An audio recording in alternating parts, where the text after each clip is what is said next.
Welcome to the Undisputed podcast. I'm your host, Jenny Taft. This podcast is the full show from today's episode of Undisputed from start to finish. They've got a busy slate, so Skip, Shannon, let's get to it. Good morning. Welcome to Undisputed. I'm Jenny Taft with Skip Bayless, Rick Bayless on this Friday, and Shannon Sharp. Looking sharp today. I don't know if I've ever said that. Pretty creative, not gonna lie. Oh, well, wait a second. I need sunglasses over here. I don't know what is happening. I don't know. What is happening over there? I'm like, whoa. Oh, no. Well, you're in the ballpark. This whole season. Yeah. How are you guys? But you know what? As always, it's Black Friday over there. It's about to be. It's about to be over, Skip. Yeah. It's about to be over. All right.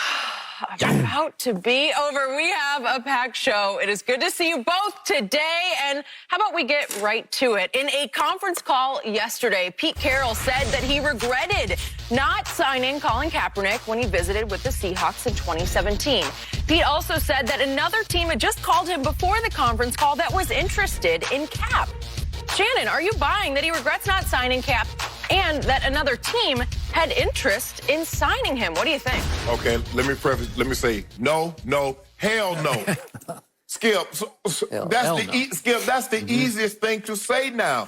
You had an opportunity. The man was in your building. You really didn't talk football. You talked about all the peripheral stuff that was going on. Yep. So you had him in there. In 2017. Which was 1 year after he played. Well, it was the off season, if I'm not mistaken, Skip, in which he played at San Francisco. So you have him in there. So his rationale, he was too good to be a backup. Skip, when you brought him in, you knew that. Because you have to understand, Russell Wilson was the only quarterback in his first 5 years to have double-digit wins. Yep. So he was entrenched as your starter. He had won a Super Bowl. He was a dumb call and a bad throw away from winning another Super Bowl. So he was not going to be. Skip, this is what I hate. It seems to me now, because Colin Kaepernick has a groundswell of support from the public. Everybody. Man, we did him wrong. I should have signed him. Skip, now, if you say, well, Colin, we'd love to have you. You understand that Russell is our starter. You're going to be the backup. And Cap tells you, no, I want to be a starter. That's one thing, Skip. But you don't say, oh, you're overqualified. Skip, a man that's down on his luck. I don't care how good he used to have it. If he's down on his luck, you don't say, man, you had it too good. I can't let you stay in my basement when you used to live on a house on the hill. True, that's a good point. Man, come on, I couldn't even see myself doing you like that. Let him turn you down. Let his pride say, nah, Brian, I can't infringe on you like that. But for you to take it upon yourself, Skip, I thought that's what you wanted, considering that Seattle was always in playoff contention, always looking to make a deep run. So why wouldn't you have a guy that's been on a team that's been in playoff contention, that's made deep runs, that's taken a team to a Super Bowl? Why would you want that? Isn't that one of the reasons why the Cowboys signed Andy Dalton? You want to try to get as much experience as you possibly can. Another good point. So if something were to happen to your starter, you don't miss a beat. Skip, all things being equal.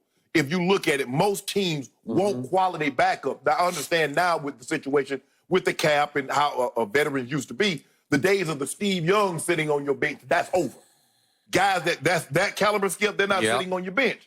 But in today's game, when you can play a guy $1 million and have a nice quality starter, or $3 million, what they're playing Andy Dalton in Dallas, Skip, you get your nice quality backup. And that's what I would think Seattle would want. Now, I understand that Russell hadn't been hurt, hadn't missed any time. But for Pete to say, I regret that. And then he going to turn around and fix his mouth and say, well, somebody called me. Now, when Pete wanted to sign Colin Kaepernick or brought him in, he talked to Jim Harbaugh, who had coached Cap for 3 years, so 2011, 12, 13, 14. So he had coached him 4 years. Another team might be interested in Cap. They called Pete Carroll, who spent a half a day with him. They didn't call Jim Harbaugh. They didn't call Jim Tomasula, somebody that coached him. Skip, when I was a free agent, when I got released by the Ravens, I went on 2 visits. I went to Seattle, I went to the Raiders. Why the hell would somebody call Mike Holmgren? I spent a half a day with Mike Holmgren. Why would somebody call, I forget the guy, he was the head coach at, who was the coach there, Skip? He was the O-line coach. At where? At the Raiders. I forget his name, Skip. He lost the Super Bowl. No, not Art Shell. No. Callahan. Bill Callahan. Bill Callahan. Oh, Bill sorry. Callahan. Okay. I spent a half a day with Bill Callahan. Yep. Skip, why would somebody call Bill Callahan and Mike Holmgren and not Mike Shanahan? Yep. Not Brian Billick? What sense does that make, Skip? None. Exactly. So I'm going to call.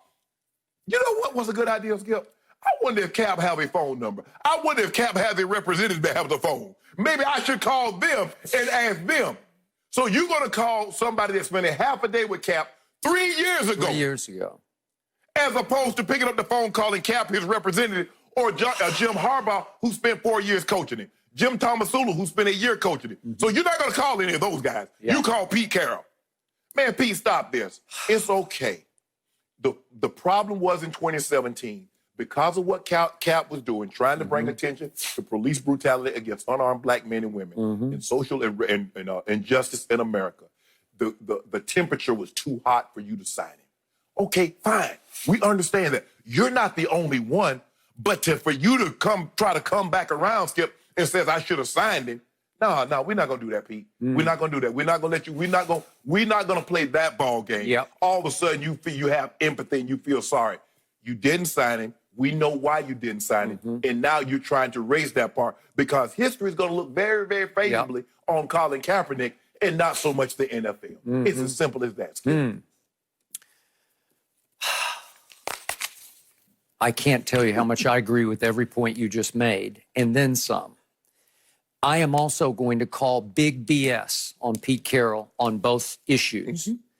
And speaking of BS, every time I see that man on television, my BS detector goes boop, boop, boop, boop. Yeah. Because I cannot argue with the results he has gotten at USC and in Seattle because he is a good football coach. You cannot take that away. High success, USC, Seattle. Right. Consistently high success, right? Yep. We get that. But there's something about the way he handles himself on the sideline and in media sessions that just sends my BS detector into oblivion almost because it comes across as such sort of fired up, gum-chomping, phony baloney. Exactly. That his team seemed to swallow, that they seem to be okay with it.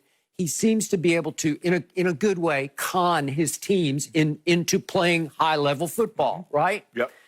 Black and white players seem to swallow all of the Pete Carroll phony baloney. But in this case, his initials are PC, and that's exactly what he's trying to be. Correct. It's politically correct. Correct. He is trying to say the quote-unquote right thing for the utmost wrong reasons on both counts. Yep. Because to me, he's trying to take one for the team to say, oh, I regret. We missed the boat on signing Cap back in 2017. And he's trying to do the league a solid by being the one coach who says, you know, I heard from another team, somebody out there is interested. Who is it? I can't tell you who it is because there isn't anybody. That's why. Exactly. There isn't anybody. But he is trying to help Seattle and Madison Avenue NFL defuse what has become a firestorm of a situation. Cap. Correct. Just give us something back. The world is saying, just apologize, acknowledge. Yeah. You just say the man's name. What's everybody saying, Skip? Apologize to him. Don't just apologize. Give him a job. You heard what Reverend Al said. We don't want no empty apology. Right. Give the man a job. Give the man a job. But at least do something. At least like publicly acknowledge it because our commissioner did not use his name when he made his statement that we heard a week ago today. Correct. And again, you and I surmised maybe it's because of potential legal issues. Right. Again, Colin Kaepernick, Eric Reed sued the NFL for collusion. That was settled in 19. It took a year and a half to settle it. Right. Not sure how much money they received, but whatever, it got settled. Right. And maybe terms of settlement said neither side can sort of speak the other one's name in public as far as Roger Goodell and Colin Kaepernick go. But I don't know that. Right. So I'm trying to be fair about the landscape here that we're dealing in right now. But now back to Pete Carroll. Let's go back to 2017. the first thing he said is that Colin called him out of the blue. That's the quote from yesterday. He called me out of the blue in 2017 to say, hey, what's going on? How should I handle my... He called, according to Pete, for advice. I don't believe that for 1 second. I believe that locker room was full of strong black leadership. Remember, they were still the Legion of Boom. And I'm going to remind everybody, in that locker room was Richard Sherman, Cam Chancellor, and Earl Thomas, and Michael Bennett, and Bobby Wagner, and I can go right down the line. Right. Strong, high-level, successful black leadership. Very tightly knit on one side of the ball. Not on both sides, but just on defense. It was like this. It was a locker room force that had publicly said, why not us with Colin Kaepernick? Why don't we bring him in? Perfect fit here. We have Russell Wilson. Colin can do some of the same things.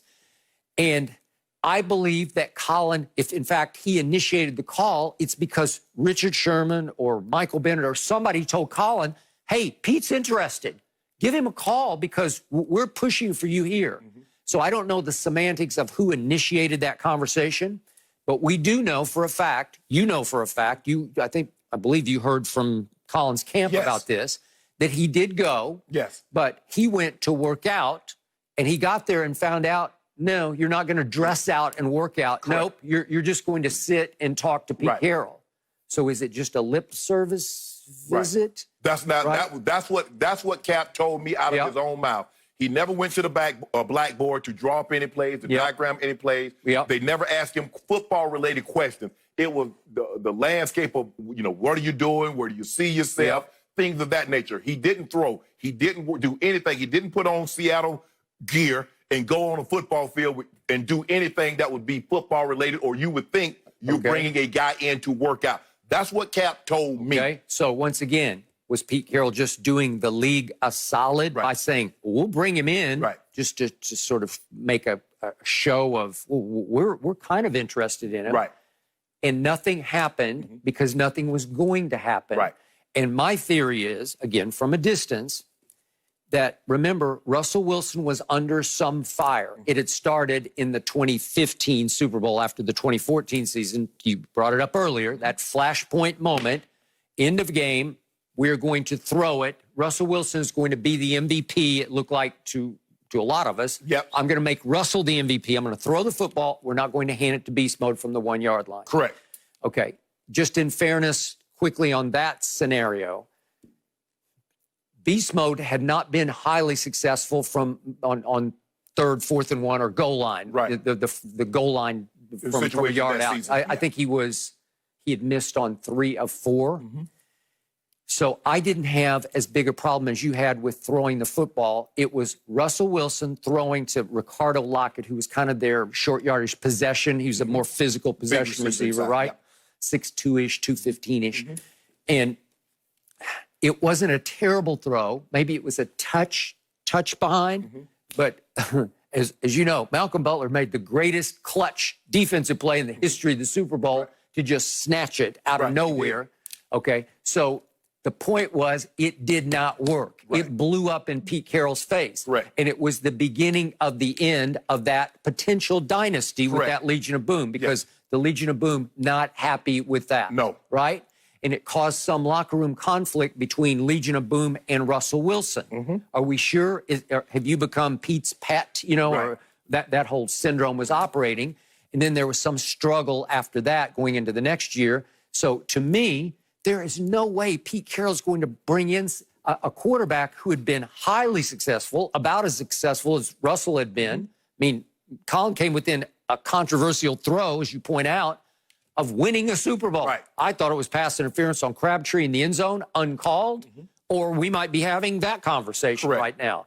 And then he gets them back to the NFC Championship game at Seattle the next year and comes within one late throw, which Richard Sherman got his hand on. Remember, tipped it up, intercepted in the end zone, right? KJ Wright intercepted. He got it. Okay?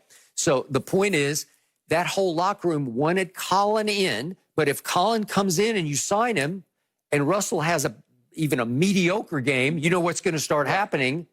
Coach, we got Correct. We have an answer here, right? Right. Let's give him a shot. So I believe... So to keep that from happening, Skip, said, you don't even entertain the possibility. Don't entertain Thank the you. possibility. That's what happened. There is no way he's going to sign him. And the way he argued out of it, or sort of, he sort of backstepped out of it, was, well, he's a starter. We don't really need a starter. You know, he's too good for us. He's too good to be a backup quarterback. And so they went with Austin Davis, right? Yeah, thank you. What? Really? Okay. I guess non-threatening to Russell Wilson. Correct. Okay. So now we move forward to today, and he's saying now, first of all, I can't leave this behind. He said that kneeling back in 2017 was never an issue, that he didn't ask him about kneeling, that wasn't why he didn't sign him in 2017, because remember, there were reports that Colin said, well, I'm wherever I go, I'm still going to kneel. Right. And then I think there's another conflicting report where Colin was saying, no, I'm good. I did what I needed to do. I made my statement. I'm good not to kneel. Whatever it was, Pete Carroll is saying that was not an issue. Well, you could say that now, because I don't even think you got close enough for that to be an issue. Right. It wasn't realistic to sign him in the first place. I don't believe it was an issue for Cap, but it was an issue for all 32 NFL teams. Right. That's why they were trying to can we legislate something in without going through the NFLPA that says they can't kneel? I mean, how do we get them to do that? And the owners wanted that to happen. And Roger Goodell said, no, I'm not going to do that. So for Pete to say that wasn't an issue, it was the issue. Not was a issue, it was the issue. As a matter of fact, it was the only issue. Right. What other issue did you have? So we fast forward to now.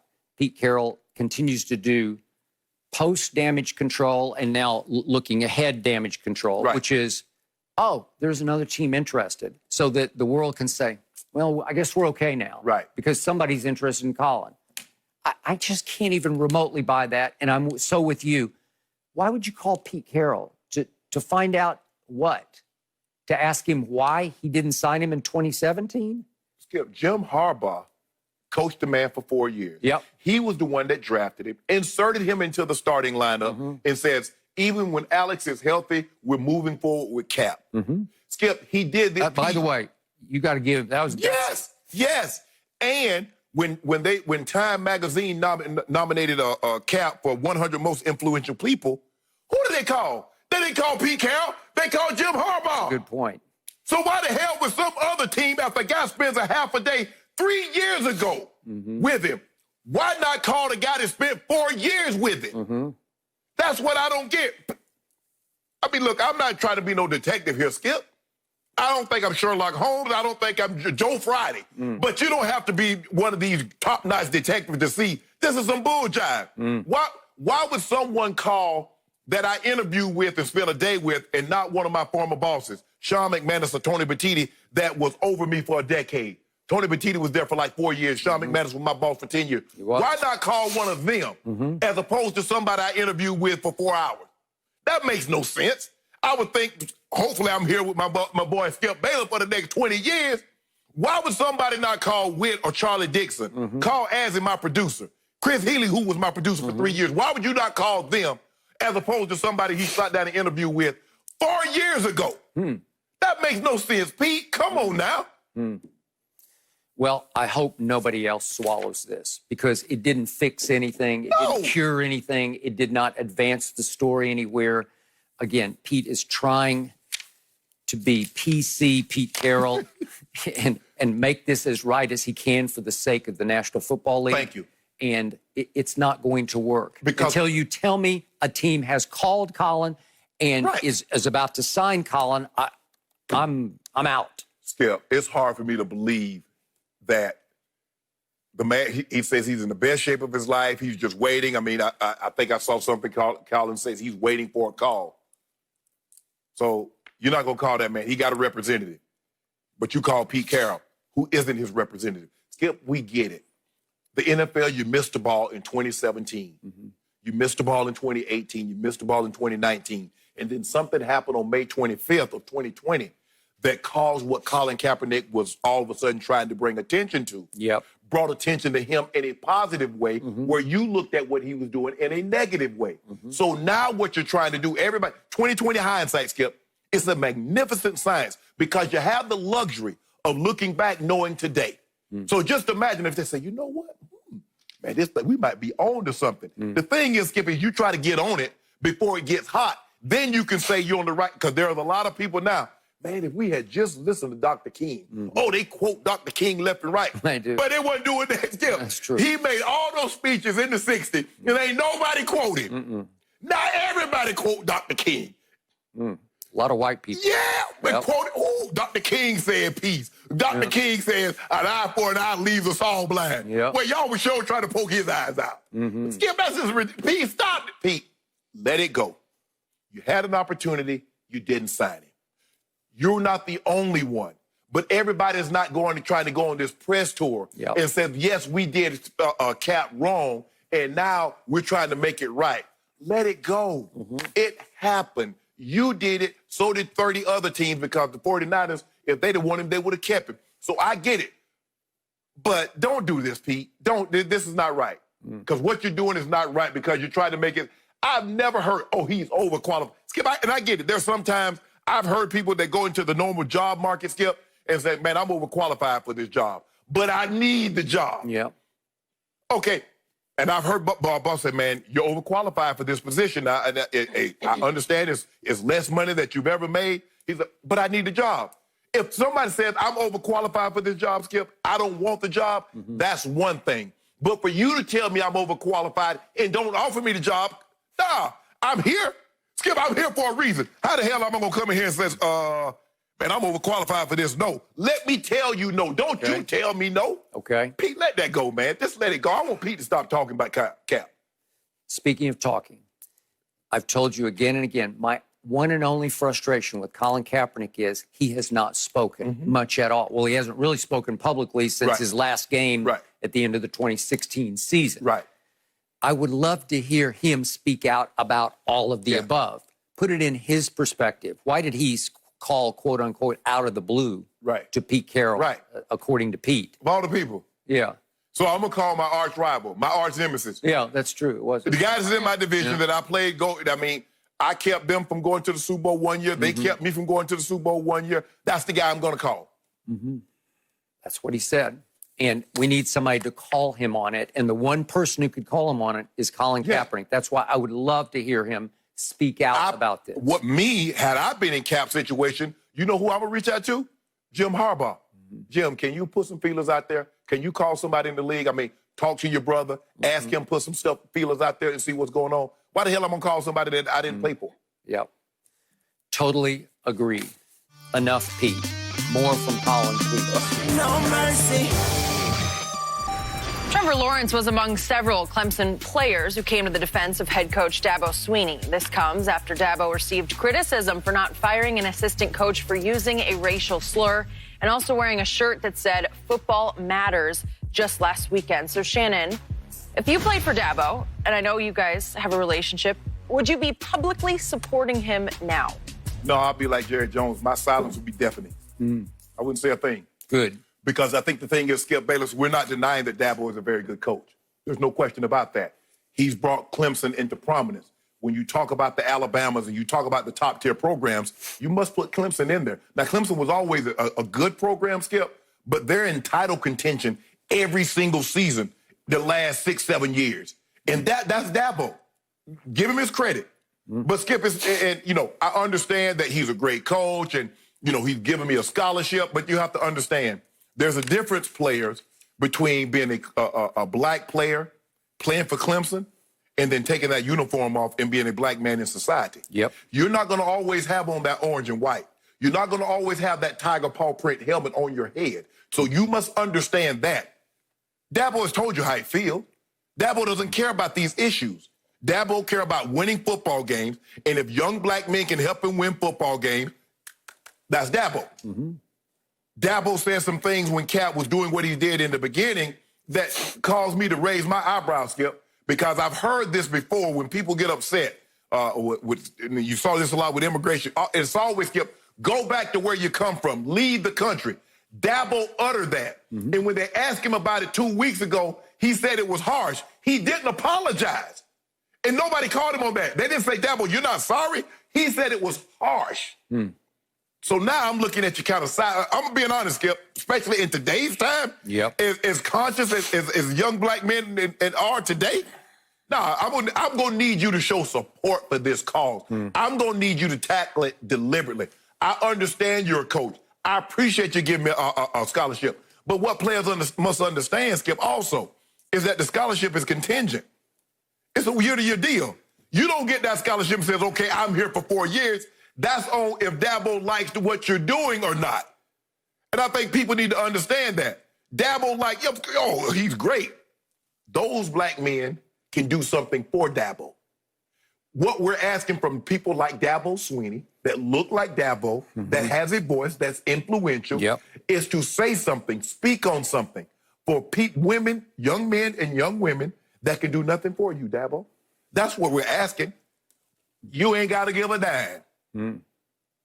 Your voice is the currency that we need. Your influence is the currency. So no, I'm not speaking. No, hell no. I'm not saying a word. Shannon, what do you think? Dabo's a good coach. And I'm going to leave it at that. So I made some notes last night after I read this. And the first thing I wrote down was say nothing. Say nothing. Yeah. This is not a time for defending. This is a time for calling out and standing by who you called out, standing by what you said. Right. And it's not a time for trying to take someone off the hot seat. It's time to heat it up. Yes. Excuse me, and keep it heated. And they're trying to let Dabo off the hook for many reasons. There's an old cliche about, I can criticize my wife, but you better not. Exactly. Right? Exactly. Okay, so that's what's operating here. Correct. Is that, a few former Clemson players called him out. They should have. He needed to be yelled out because he was so wrong on so many fronts. And now it's because there's been a flood of national criticism coming down on Dabo. Now it's to the point that all of a sudden some of the ex-stars are saying, well, that's not fair. Even DeAndre Hopkins is saying, well, he's a great coach. We get that. Yeah. He's 69-5 in his last 5 years. Hey, we were asking him about a coach as a coach. No, we're not talking about that. No one has a better record over the last 5 years than Dabo Swinney. Nope. But Christian Wilkins, his former star who's now playing for the Dolphins, said, I see a lot of different things being said about him that I don't necessarily agree with because I know him personally. So you're saying your friendship with him, your kinship with him in a football context is overriding the external criticism. Right. Oh, well, you can't say that. I could say that. And Christian Wilkins goes on to say, I know his intentions and I know his heart and I know he's a great coach. Okay, we don't care about that at this moment, okay? Granted, he might not have said all the right things. He might have said some things that people disagree with and that maybe I disagree with. Yeah, you better believe he did. Exactly. But that just shows where someone like me could really help Coach Swinney. Okay, you could. I kept reading quotes yesterday from Clemson players, ex-players. It's time to help educate Dabo. Okay, I'll buy that. You know what? Okay. That man. Okay, but if Shannon Sharp played for him, I believe you would ask if you could have a conversation, a private conversation with him. Yes, I like to think I'm not sure you'd be trying to educate. You'd be trying to cross-examine. Like, exactly. You said, what? Why? Can you please explain? Can you go a little deeper into that? Because there was the use of the N-word by an assistant coach. And again, Dabo defended it and said, well, I had no issue with it because the black player said the N-word about another black player. And the coach said, we don't say that. Okay, and so then the N-word tumbles out of the white coach's mouth. No, you can't say that. Exactly. That's it. Period. End of story. It's over right there. And Dabo did not go far enough to defuse that situation, and I think it festered. Well, Skip, I don't know how it is, but I don't know. It'd be hard to field a team in college or NFL if they said, black people, you can't say the N-word to other black players. I don't know how you feel a team, Skip. Well, remember, they tried to sort of police that during games. This is going back to 2014. Yeah. My friend John Wooten, running the Fritz Pollard Alliance, over the Rooney Rule, he said, he's old school, block for Jim Brown in Cleveland. Right. And John cannot abide the new form of the N-word, drained of its poison by the black community, as said as something black to black. You know, it's like a term of endearment. Yes. Right. Okay. Mm-hmm. Well, that's yours. Yeah. That's yours. You took that word and you put an A on the end of it. Certain ethnic group, ethnicities have what, if somebody else said it, it's derogatory. But they say it to one another. I'm not here trying to regulate speech, how gay and lesbian people should be able to communicate. Right. I don't do that. Y'all got y'all language, women to women, y'all say things to each other. That's y'all. Y'all have at it. Yeah. That's not what I'm trying to do. But don't you come up here trying to regulate my my speech pattern and how I communicate with my fellow peers. Right. Especially black to black. So John Wooten, who's now late 70s, I think. Yeah. So he used to tell me, no, he said, do you realize how many black men died for that word? And I said, not exactly that word. You're talking about that word that ends in that hard ER. Right. That's the word. That's the most evil, vile word in this language. Right. Should be eradicated. Right. But John said, well, I don't care what form it's in. Well, no, Shannon would say, okay. We different, John. I know John and has been around him a lot, Skip. But it's just different now. Okay. It's just different. All right. And then it was clear to me that Dabo discouraged his players from going to a protest. It was over racist symbols used on the building John C. Calhoun. Yes, exactly. Who was the former vice president, Skip. Bingo. and I don't think Dabo wanted his football players involved because he said, you're not going to be Johnny Joe, the student out there. You're going to be a football player in the middle of this, and what if it goes the wrong direction? You better find out what the agenda is. Well, right? I think the thing what Dabo was afraid of is that the media was going to ask his players questions, and then they was going to have to answer those questions about John C. Calhoun and what he stood for and who he was and why his name should not be on a building, even though Clemson was built on a slave plantation. It was. He was a slave owner. Absolutely. Okay. He's the only vice president to resign of his own volition, Skip, while in office. He got so upset. Because if I'm not mistaken, the way it works, Skip, if I ran against you, you won the presidency, I was the vice president because I got the second most votes. Okay. So he had a conflict with Andrew Jackson, if I'm not mistaken. And so he's like, no, I'm done. Y'all trying to I forget what it was, but it was that's what he did do. Okay, and finally, and this was the most offensive to me, and I said this was beyond even what Drew Brees said. Right. This was worse. Just last weekend, in the middle of the firestorm, the great firestorm that is nationwide, it's worldwide, Dabo goes public wearing a Football Matters T-shirt. Are you kidding me? And his quote was, I think black lives significantly and equally matter. Well, he's basically saying all lives matter. Right. And I told you Monday, no. This is the time, this is the issue of black lives mattering to law enforcement. That's what we're talking about right now, Dabo. Right. And he didn't get it because of that elite, white, oblivious insensitivity that we see is rampant. I think Drew Brees suffered from it when he made his remark. Right. And Dabo's just oblivious to what's really happening out in the world because it doesn't help him win football games. Football matters. I thought he made a big, bold statement. This is what really matters to me is football matters. Exactly. Except you have a lot of black kids are making you look pretty good, right, in football? And the notion somehow has been hijacked. We're not saying black lives matter more. We're saying they matter. Because the way you're looking at it is that they don't matter. We're saying they matter, not more, they matter. So all we're asking is that we get an equal representation in the law, of the law for justice. That's what we're saying. Skip, the reason why, you know why? People didn't really get upset at Dabo. Man, I expected that from Dabo. Drew Brees wears that. You see what the firestorm Drew Brees got? Because you don't expect that. You expect nothing less. And see, Skip, Dabo always got that car. When you talk to Dabo about black, he's going to pull out Woody McCorvey. That's my mentor. He was my position coach at Alabama. He became my he was the offensive coordinator. I became his wide receiver coach. And I brought him to Clemson. He's going to pull that. So he's one of these guys. Dabo seems to me, he got one of these guys. He got a black friend, a gay friend. He got an Asian friend, a Jewish friend, Skip. So if he says something, well, I got a friend that's this. You know, Skip, we always got the card. We got to hold a card in our hand now. So if we say something, well, I got a gay friend. I went to a gay hairdresser. A gay guy cut my... What the hell that got to do with anything, Skip? And so, Dabo, look at all these black players that I've sent to the NFL I've mentioned. Look at them black players. They got you $9.3 million a year. So don't make it seem like you did something for them and they did absolutely nothing for you. Because I think sometimes Dabo gets excused, Skip. This was a beneficial situation for you also. White people are getting fired for saying all lives matter. Right. The editor of the Philadelphia Inquirer got fired for allowing a headline that said buildings matter.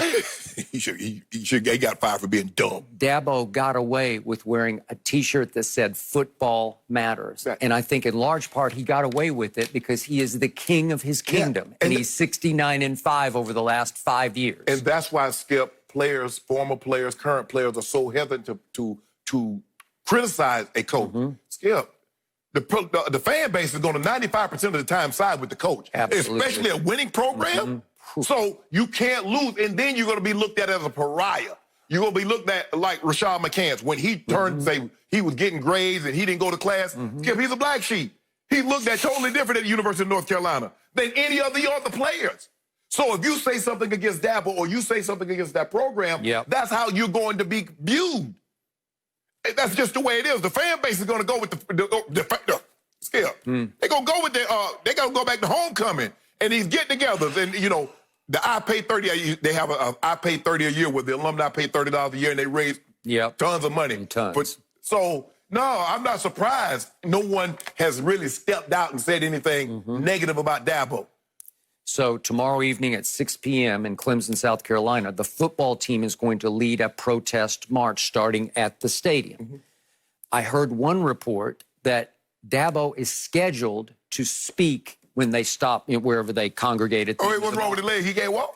Well, I don't know. I guess he will. I assume he will. Trevor Lawrence is sort of leading. I want to hear what he's going to say. I do too. I want to hear what he's going to say. Well, boy, you'd be on a hot seat right here. Yeah, we'll see. Because his players, I mean, Trevor Lawrence, his best player, he's been crystal clear where his stance is. And I saw Cole Beasley's come out, says it's not so much as that the way I've turned my head or let things slide. And that's what you get, Skip. It's a lot of the subtleties.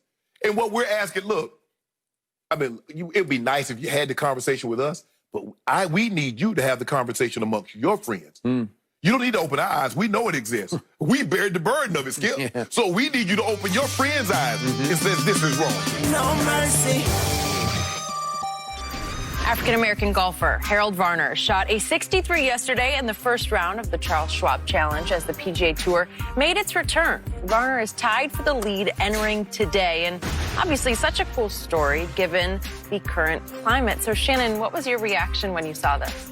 Man, it would be great. Skip, it'd be a great story. If he could win it, a black golfer, someone other than Tiger Woods, win a tournament, you know, on the PGA Tour, that'd be a tremendous story, Skip. I mean, he's 124. He's the only other black golfer that's inside the top 200. So it'd be a great story. Hopefully he can keep it going. But, Skip, I know you talked about this the other day, that you thought once Tiger broke through in '97, we were going to see this influx of black golfers. And it's just not, it's just too expensive. Skip, it's not a one-time, like, for basketball, Skip, I buy you a basketball, I buy you some sneakers, you good. You good, Skip. Go to the park, you can work on your game, dribble, shoot the ball, you good. Golf is not a one-time sport. You got green fees, Skip. That's expensive. And every day, the time and the goal, and even in football, Skip, you have these traveling squads. So you get a pair of cleats, they provide the uniform for you, so, Skip, you just go. That's not how it is in golf. It's the same thing with Serena, Skip. We talked about this also. Tennis is an expensive sport. You got to be rackets, and then you got it's a country club sport. I mean, for what they were able to do, and I think that's why Serena, her dad, them get so much credit, because you're playing on public courses, and we know what the public courses are. And even if you play public courses in golf, Skip, you still got the green fees. Every time you go, every day, and people just don't have that kind of money and the kind of time to invest of what it takes. And that's, you know, you give Tiger Woods credit and his dad's credit, but that was a very expensive sport for them. And it's a very expensive sport for not just for blacks, but for everyone.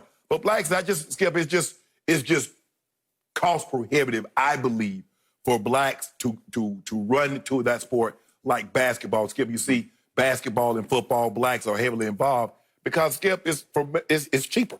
Simple as that, Skip. It's cheaper. Golf clubs cost a lot of money. I don't know if you noticed that. And you got to buy a bunch of them, Skip. It ain't just one. If you could just have one, Skip, maybe one or two, but what do you need, 13, 14 clubs? Okay. This has been a pet topic of mine for the last decade. So I'm going to address your second point in just a moment. Okay. But back to Jenny's question. Quick point of order. There is one other black golfer within the top 200 in the world rankings named Cameron Champ, who's won twice on tour, and he is playing at Colonial in Fort Worth. His father is biracial, his mother white. So we're, obviously we're going to qualify him as a black golfer. I'm still not sure what to qualify Tiger Woods as because he told Oprah back in '97, I resent being all black. Okay, so should we? Okay, he's combination. So I don't. Harold Varner is a black golfer. Okay. This story to me gave me goosebumps yesterday. And as soon as I noticed he was leading and having the round of his life, I turned it on the Golf Channel to watch him finish in Fort Worth. Because this is what I love the most about sports. And what I don't love about sports movies, the real sports is always better than the movie. The movie's just cliche, maudlin, manipulative, it's so simplistic that it's like, oh, come on, give me a break. This is like a movie happening in real time. And Harold Varner said after the round, he was not thinking about George Floyd during the round, but you have to believe he was inspired by the rising tide of what this country, we hope, is going through now. This catharsis, this new day that we're going through sort of helped lift his emotions into 7 under par 63 yesterday, 7 birdies and no bogeys, round of life. And he got off to a rocky start today, and I knew it was going to happen. He triple bogeyed the first hole he played because he had to sleep on the magnitude of the responsibility he's sort of carrying on his shoulders. So he triples number 1, and then he got hot, and now he's fought all the way back to within a shot of the lead. I am rooting like crazy. This could be a huge story this weekend as golf comes back. They're playing live without fans in Fort Worth for the first time, first tournament in 3 months. Okay, so that's a great story. The other story, not so much. I was the one in 1997, being a huge golf fan, who wrongly predicted that once Tiger stormed the gates of Augusta National, a sort of a last bastion of Southern, I'm not going to say racism, but sort of racist legacy. Is that fair? The name, the Masters. The Masters. Yes, okay. All right, we get it. Run by good old boys, except that if you really look hard at their membership, they're a whole bunch from New York and they're a whole bunch from California. So let's not just say they're from Augusta, Georgia, or the Deep South. Okay. But Tiger stormed the gates. Tiger dominated the Masters way we'd never seen any human dominate the Masters. And I wrongly predicted in 1997 that within 20 years, we would have 20 or 30 Tiger Woods contending for major championships. We have 0. We don't even have a reasonable facsimile thereof. We don't even have a quasi next Tiger. It's not like somebody almost got there and fell back. Nobody almost got there. So in other words, if Tiger is Jordan, we looking for the Kobe to the Jordan. So we looking for so who's gonna be the Kobe? No, we're looking for the LeBron to Jordan, right? No, I'm just saying. I'm saying you like know. Okay, I got it. Yeah, you're right. Okay, you're right. I got it. I got it. Right. Okay. You meant I've said facsimile because. Okay. I'm okay. All right. The point is, trust me on this. I'm the one over here. I'm the white guy beating the table about rampant racism in our world, except here. I have studied the situation. I've taken it and turned it upside down. I don't think it's all about economics. I really don't, because look at Harold Varner's background. In the end, it's about your desire and your upbringing. It's about your father. His father gave him little golf clubs when he was a little kid, and he took to it. So in the summers, they did not have much money, but there was a deal in Gastonia, North Carolina, near Charlotte. James Worthy's hometown. Correct. In which Gastonia Municipal offered it a summer-long deal. I think it's a 4-month deal. Pay $100, and you can play every day, all day. No more fees, $100. And he said every summer his parents scraped together $100 and took him every morning as his father. He sold cars, and on the way to work, he would drop him off at 7:30 at the golf course, and the mom would come and get him at 7 p.m. for dinner, okay? So that's what he just lived on the golf course. Right. That's how you figure out how to play. To me, it's the hardest game to play in the world. Right. It will come and go inexplicably and unpredictably. Your brother plays it like crazy. He does. And it just ask him. I know your brother, it haunts him, it torments him, and that's why you fall in love with it, is because you can't ever, you can't win it. You can't. He can't understand how he can shoot 68, 69 one day and then shoot 83, 84 the next day on the same court. Okay. So there's a program around this country called First Tee. Most cities have First Tee. My city, Oklahoma City, has First Tee. I have donated, I have contributed to First Tee for 10 years. Every summer, they have, it's for underprivileged kids, and it is a great program because they give you all you need. They give you golf clubs, all you need. They give you golf balls. And in Oklahoma City, they have their own 9-hole course, and it's a really good little course, and it's in the inner city region where you can get there quickly. Right. And you can play all day, every day in the sunshine when it's summer. Right. And they have lots of black kids. It's for underprivileged, a lot of white kids, a lot of black kids, Hispanics, Native Americans. You know, there's a good mix. Yeah. But I looked last year, I called up the stats. They had 116 black kids playing last year. Then what happens? They haven't had one go on to any sort of college glory. Right. What happens? I don't know. But Skip, you got to play golf every day.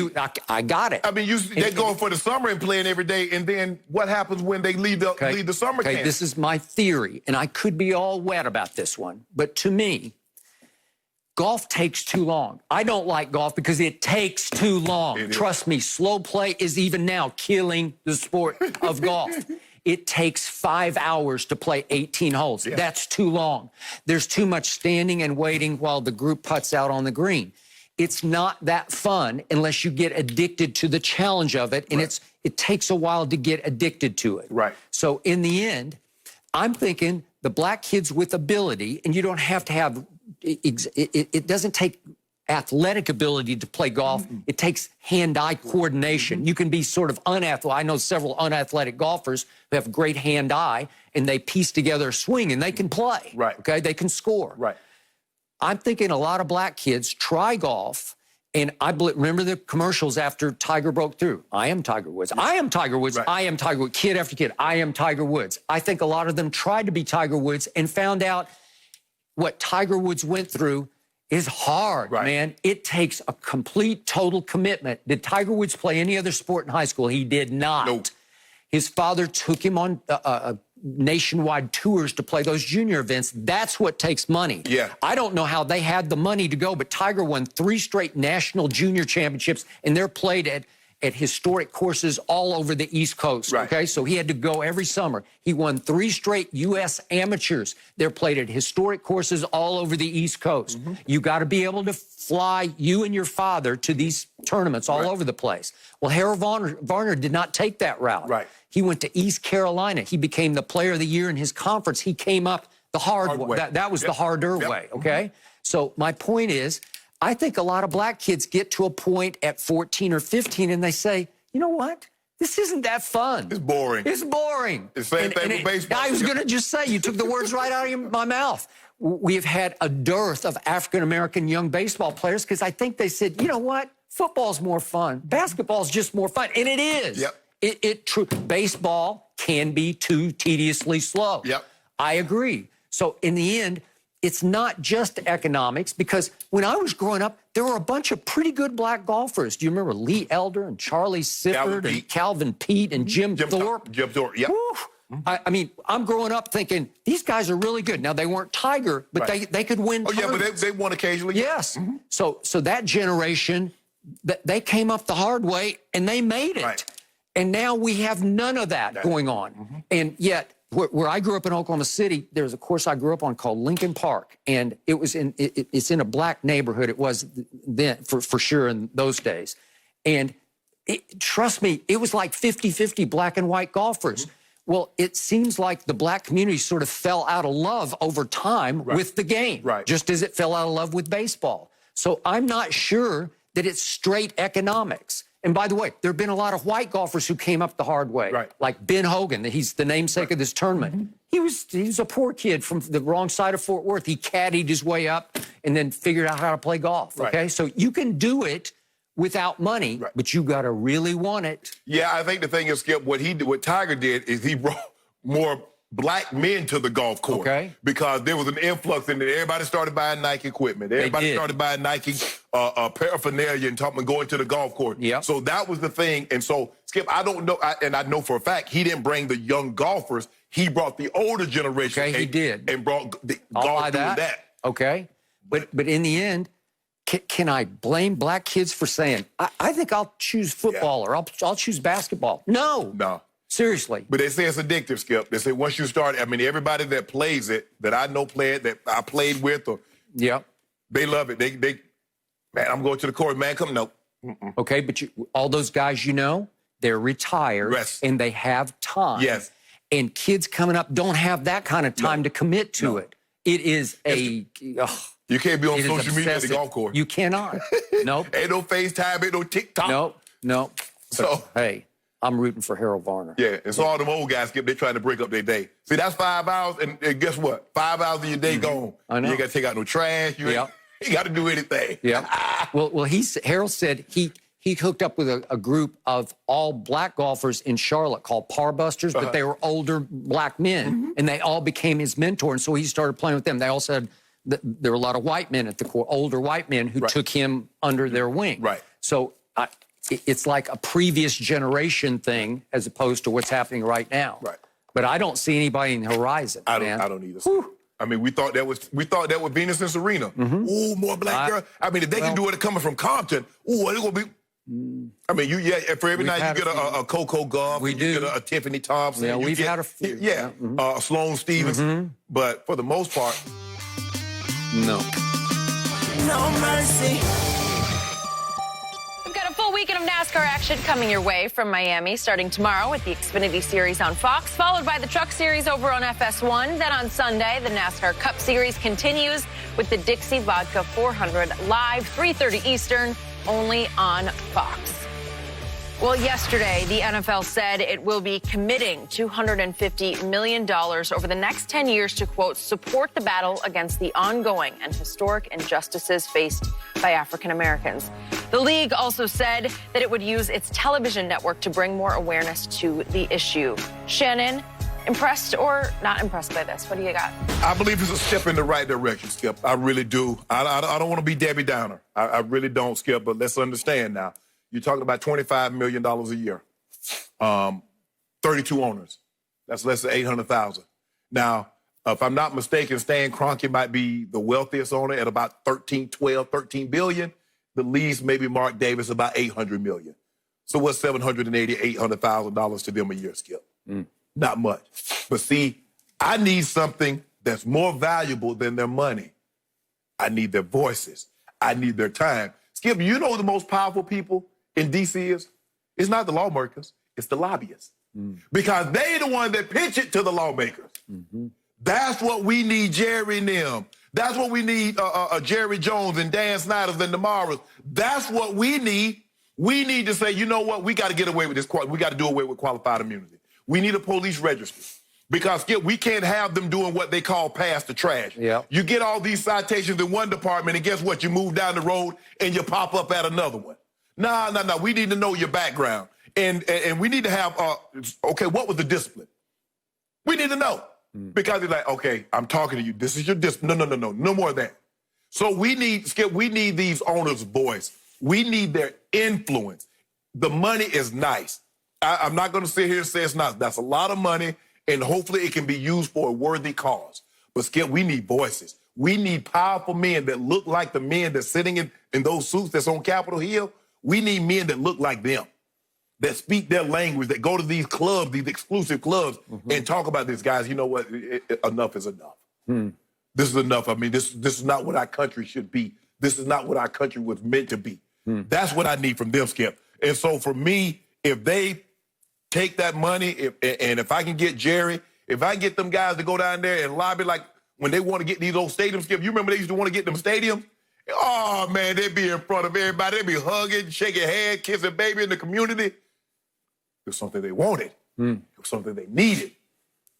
This is what we need. So I appreciate that, league. I appreciate that, Roger Goodell. I appreciate that, NFL owners. Now, can you take it one more step for us? Can you take it one more step? I understand, Skip. Look, I know you got me down to the 20, but we're in the red zone now. Yep. The field is condensed. We need guys that can go up and jump and catch it, get the ball in the end zone. Jerry Jones, you can do that. Roger Goodell, Dan Snyder, y'all can do that. So to date, they've given you less than about 50 cents worth of their voice and clout, right? That's about all they've given you. Robert Kraft here and there, Meek Mill, he fought for him, obviously. But for the greater good of the bigger picture causes, no, nothing. So I'm sorry, I'll be Debbie Downer. I usually am. Skip, I'm trying to be positive, man. Be positive, Skip. But this just feels like classic NFL owners. Let's just throw a whole bunch of money at the problem and hope it goes away. Right. They threw $89 million at the problem in 2017. That's a lot of money. I know when we're talking in the context of billionaires, it doesn't seem like that ain't much, no money but to them. $89 million, I have no idea where it went. I have no idea how it was spent. Right. It didn't save George Floyd's life. It didn't save a bunch of lives. Right. That just kept on happening. Correct. And now $250 million over 10 years, but to your point, it's $25 million a year. It's a lot of money. In their context, it doesn't seem like that much, but it's about $780,000 per owner per year. All right. Mission statement: to combat systemic racism and support the battle against the ongoing and historic injustices served upon African Americans, suffered by African Americans. Okay. I don't even, okay, that all sounds good, but now how? Tell me how. Right. Tell me where, which, give me details. Yes. I don't know. And obviously Michael Jordan and Jordan Brand. So they made a $100 million commitment over also 10 years. But still, it's a lot of money. Right. And that mission statement was with the goal of ensuring racial equality, social justice, and greater education, greater access to education. Okay, that all sounds great too, but show me exactly it's earmarked to do what, how, when, where. Right. I don't know. I applauded LeBron yesterday about the voting rights. I can see and feel the voting rights. I get that. How to vote. Yes. The process, if you're going to early vote, things of that nature. Educate you to how you can be duped. Right. How your vote can sort of get canceled. How you cannot, your voice cannot be heard. Right. These are the ways to avoid it. Right. Okay, that'll work for me. That felt tangible. Right. That felt real. That felt today. Right. And it feels like $250 million worth of lip service to me because I have no idea. That's so much money, again, over 10 years, but to whom? Where? Right. Well, show me, give me a cause, give me the organization that's going to get some of this money, and what are they going to do with the money? Yeah. And so for me, Skip, I mean, $250 million, but I'd rather have $50 million and have 10 owners or 10 CEOs, a Tim Cook at Apple, or the Google guys, or Larry Ellison. I ain't even talk about Elon, the guy Tesla, Elon, but I ain't even talk about him. Okay. But I'm just saying, Skip, go have those guys go down there and line up across in front of Congress, Senate, House, and just, this is enough is enough. Jerry Jones, when he decides to lobby, can lobby the way nobody can. Man, what? He is a power broker. He knows what strings to pull and what favors to call in when he needs to get something forged through that will benefit Jerry Jones. You see what you're saying? When he needs. Yep, I got it. If you got him behind fixing the criminal justice system or law enforcement somehow, where he went to Congress and said, we've got to close that loophole and we've got to eliminate that. Just all those points that you just made. Man, Jerry want to do that, Skip. You know, about two or three more Super Bowl might be coming down the pipeline. That might just happen, Skip. Maybe. Yep. Well, to me, I hear it, but I don't see it. Yeah, it's Skip, and I get the educational part, Skip. But see, Skip, in these communities, You got to give the people hope. You got to give them something that they can put and says, okay, this is my opportunity. I can get out of here. Skip, they ain't bringing the Whole Foods to those neighborhoods. They're not bringing things and it's just a cycle, Skip. There's some crime, and then they get over-policed, and then it's just a cycle after cycle after cycle. And ain't no good business going to come down there in crime-infested areas, Skip. Yep. So it's going to take resources. It's going to take businesses coming and giving people an opportunity to get out. Skip, it's tough to work 6 days a week, 50, 60 hours, and then at the end of the week, all your hard-earned money is gone.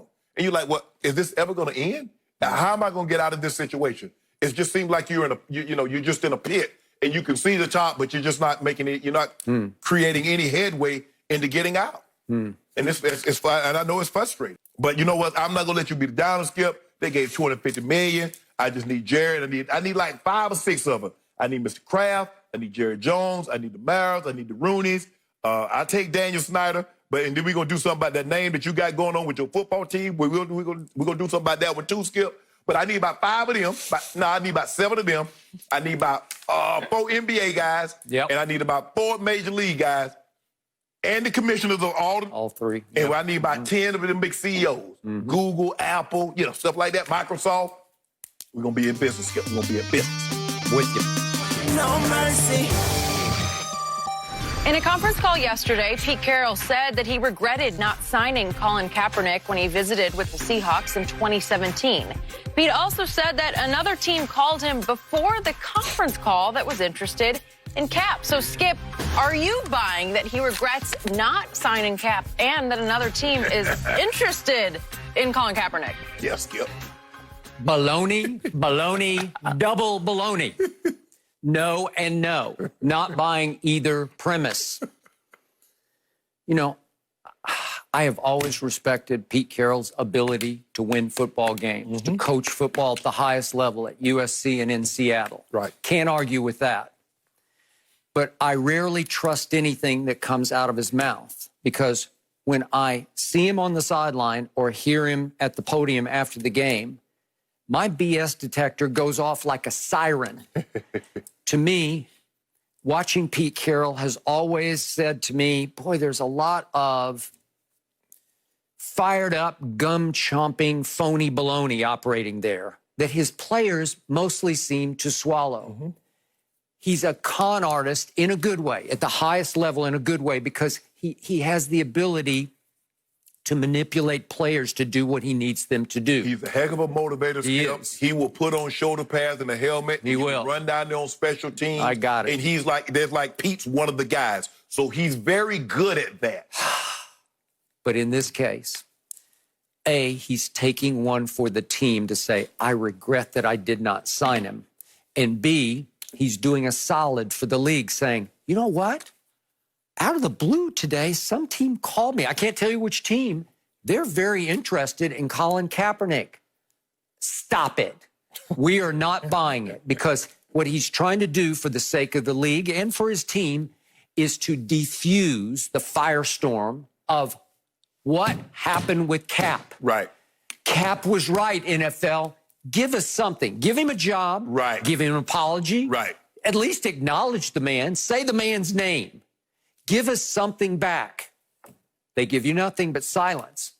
And Pete Carroll is trying to defuse and he's trying to delude the situation. He's trying to dupe you into believing that something's actually happening when I don't believe a thing is happening about Colin Kaepernick. I do not believe he's going to get a job. I don't either. So what are Pete Carroll's initials? They are P and C. And he is trying to be PC, politically correct right now, to say the right things to try to help his league out from under a really sticky situation. Right. They get stickier by the minute as the clock ticks and nothing happens.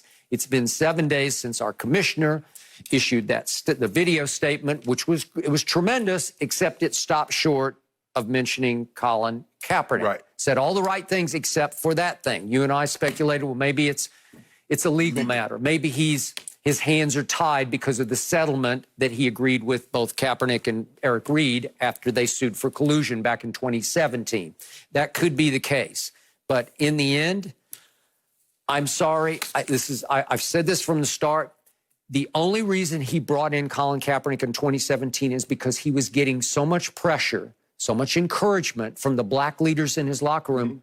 Bring him in. We need him. Right. And the fear of Pete Carroll at that point was that Russell Wilson was under some fire after that last aborted play, that disaster debacle of a play that ended the Super Bowl after the 2014 season.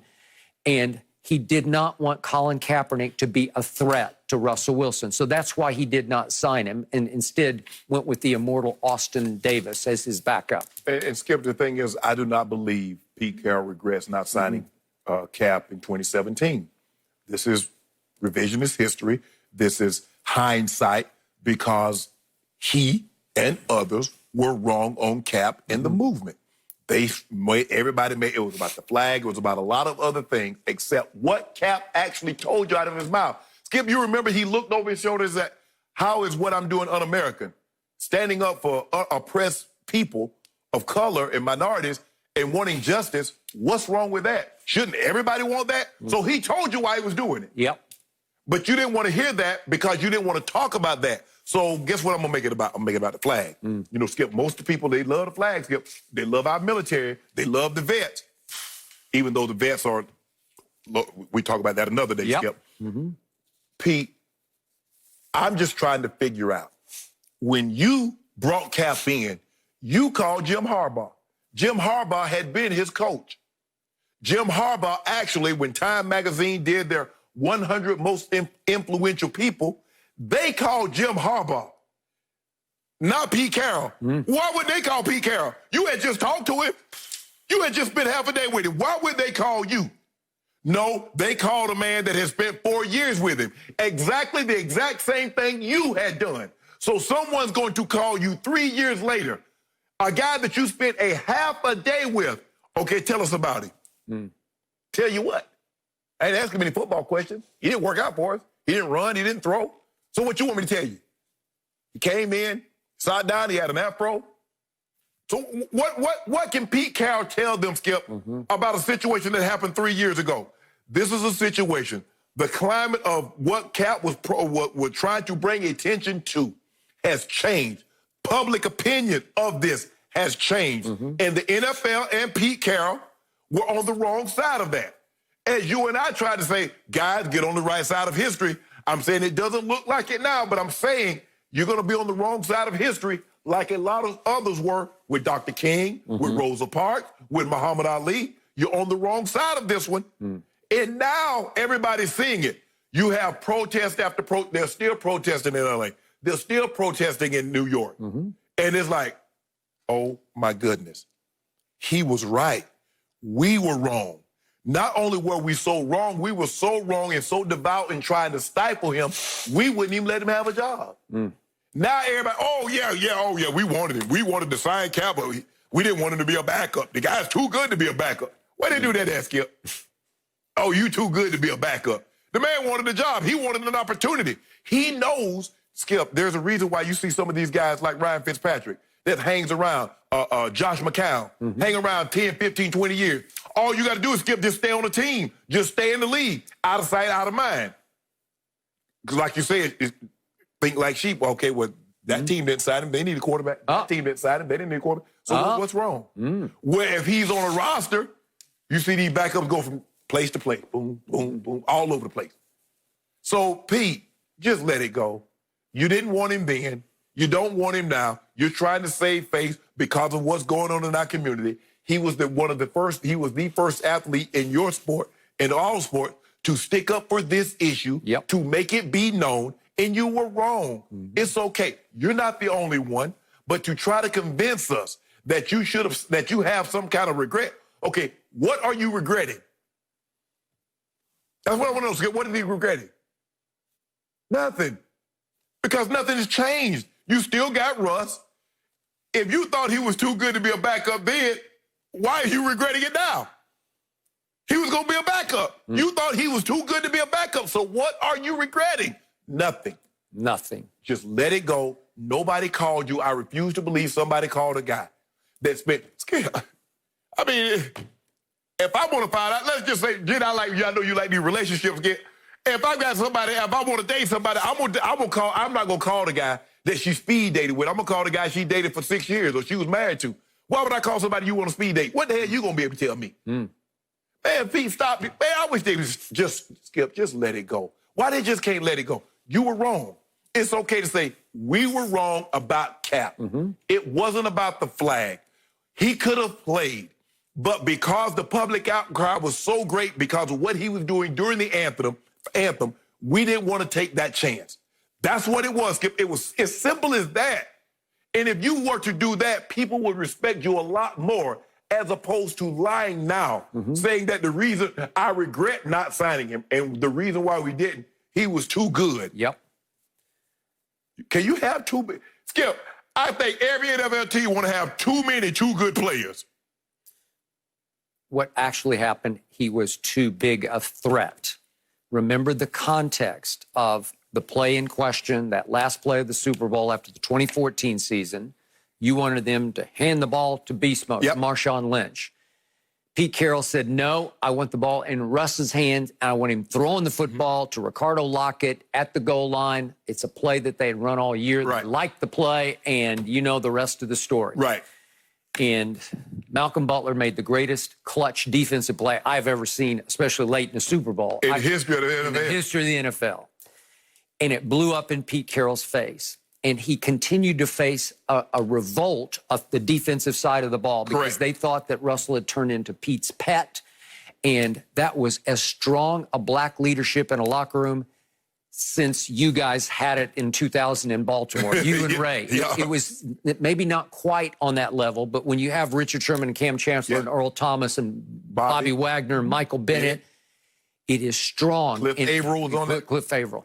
And Frank Clark was on the team.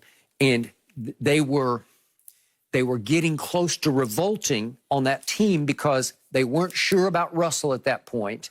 And they were sure that Cap deserved a shot. And they were encouraging their head coach. Remember, Richard, we have no qualms about going to Pete Carroll on the sideline saying, throw it. I mean, run it. You know, don't throw it. Right. And I think they were quietly encouraging, maybe loudly encouraging behind closed doors, bring Colin Kaepernick, at least take a look. So now Pete says that Colin in 2017 called him out of the blue. I don't believe he called him out of the blue. He said he called me for advice. No, he didn't. Oh, what? He called you because all of his black friends in the locker room are saying, we want you, and we've told Pete, now connect with him. Put the pressure on him. And Pete brought him in, and you talked to Kaepernick about this. I did. For nothing. Nothing. It was lip service. He didn't even work out. He did not diagram at the whiteboard, right? And no. Right, the chalkboard. Nothing happened. Nope. They just talked, and he patted him on the head, and that was the end of that. And they kept Austin Davis as their backup quarterback, okay? No, they brought Austin Davis in. Well, after that, that's what I'm saying. They chose him. Yes. Okay, so now it brings us to the present, and he was asking Ian yesterday, well, would you sign him now? And he said, well, probably not, because we're very comfortable with the way Geno Smith fits with Russell Wilson. He's comfortable because Geno Smith failed as a starting quarterback. And he's comfortable because nobody in Seattle wants Geno Smith to start over Russell Wilson, right? There's no threat there whatsoever. So he has a black quarterback in place as his backup quarterback, and he's CYA, right? He's covered. Right. Okay? And now he's even got that kid from Washington State, what's his name? Aaron Gordon. That's their third string. He's happy. They're perfect. Right. They don't need Colin Kaepernick because that would cause a headache for him. And my thing, Skip, why would you even bring that up? You get your roster set. You got your quarterbacks. You got Russell. You got Geno. You took a quarterback in the later rounds. You said, why would you even bring Colin back up into this situation? That's what I don't get, Skip. He keeps bringing up that situation like, man, Pete really feeling guilty. Pete is not feeling bad. No. Skip, this is how it works. You remember when Michael Sam was coming out? Michael Sam was co-defensive player of the year. He was. And he started slipping and he started slipping and he started slipping. He did. Now, and then hold on, wait a minute. The SEC, these are the best players in all of football. Year after year after year, more players go in the first round, more players get drafted out of that conference than any other conference in football. Yep. Now, the co-defensive player of the year is going undrafted. All of a sudden, come 7th round, the team that's about, what, an hour away, Hey, About an hour. How would you like to be a St. Louis Ram? Mm-hmm. That's all they had to do. Mm-hmm. They could have made same concept. The same concept. If that's what they really, really wanted to happen, I agree. That could have happened. That did not happen because nobody wanted to sign Cap. At that time, I was talking to Cap quite frequently. You heard from anybody? Nope.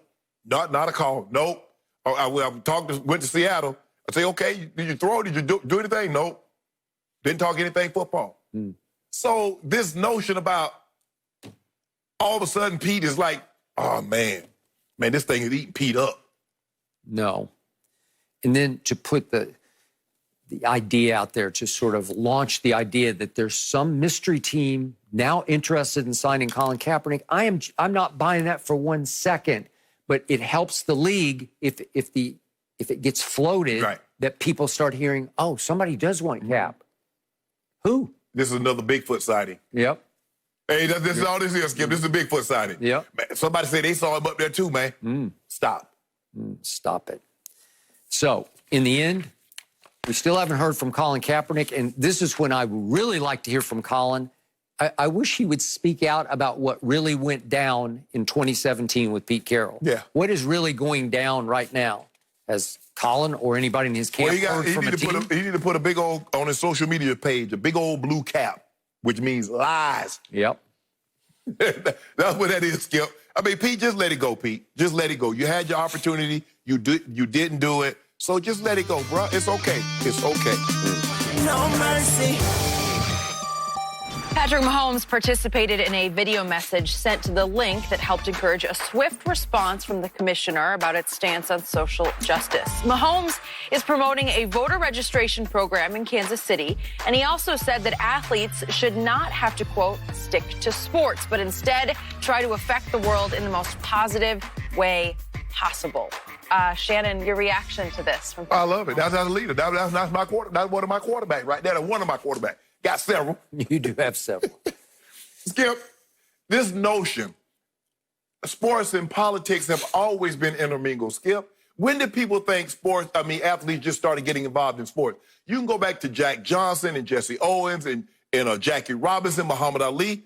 If you don't mind me asking, Skip, to the fans at home, when a team wins a championship, can you tell the people, Skip, where they go sometime in like May or June? They go to the White House. Who knew? Sports and politics. Yep. Now, there's a phenomenon that started happening about 30 years ago, where all of a sudden entertainers got involved in politics. Arnold Schwarzenegger ran for governor. Jesse Ventura became a senator. He became governor of Minnesota. He did. Al Franken became a senator. Clint Eastwood became a mayor. And lo and behold, we had a reality star become, behold, the most powerful position in the world. We did. Now, what I'm starting to see is that they don't mind anybody else getting involved in politics that's not a politician. It's normally someone that doesn't look like them that's being told to shut up and stick to sports. Because as long as it looks like them, oh, yeah, he'd make a great politician. He'd be great in politics. So I'm with Patrick Mahomes. No, I will not. Because, hold on. Aren't I in America?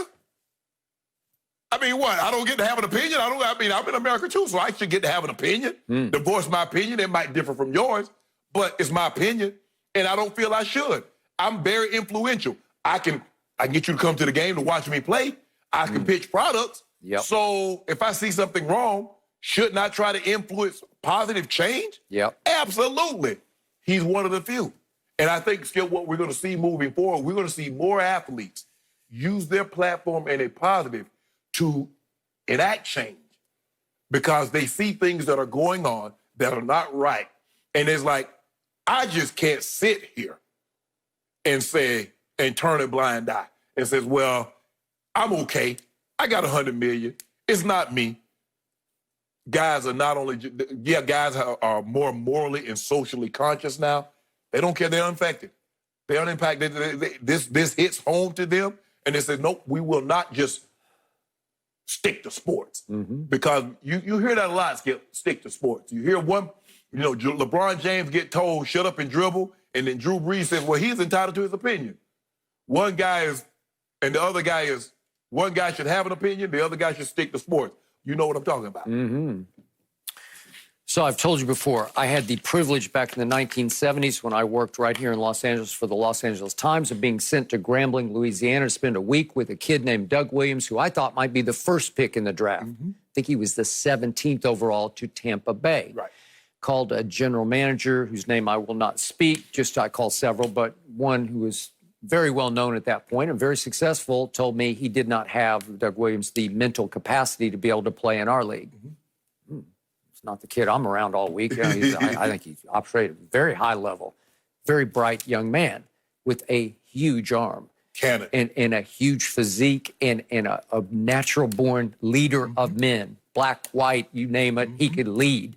Doug Williams obviously became the first black quarterback to win a Super Bowl, but through that period, through which I lived and watched carefully, Doug had to be very careful about what he said publicly because he was still like on the edge of... It still wasn't popular to be a black quarterback. Wait a second. Yeah, and Doug knew it. Very smart, bright man now with the Redskins.